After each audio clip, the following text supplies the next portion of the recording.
रोरी, एक बहिनी भाई के हाथ में बांधे प्रेम की डोरी। हो प्रेम के लेके मिठाई, प्रेम के कपूर रोरी, एक बहिनी भाई के हाथ में बांधे प्रेम की डोरी। पैसा रुपया नहीं चाहिए, बस ख्याल रखिया। पैसा रुपया नहीं चाहिए, बस ख्याल रखिया।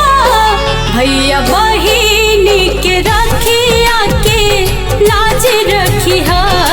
भैया बहिनी के रखिया के लाज रखिया।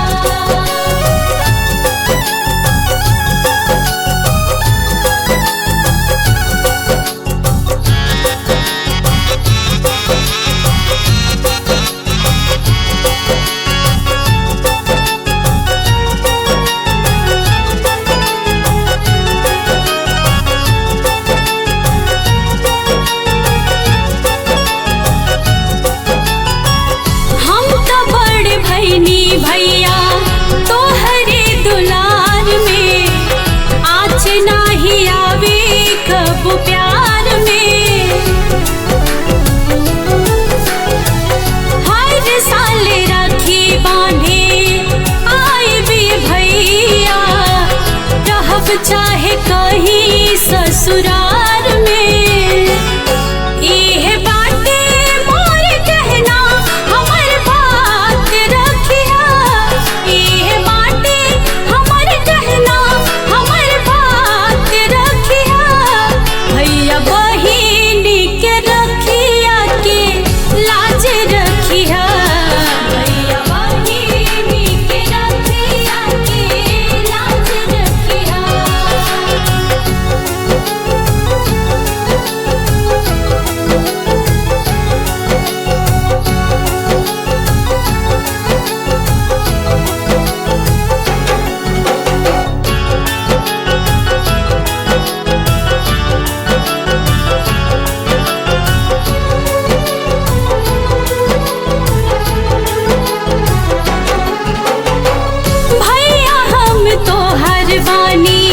आँखी के पुतरिया रक्षा बंधन करी है सफल हो।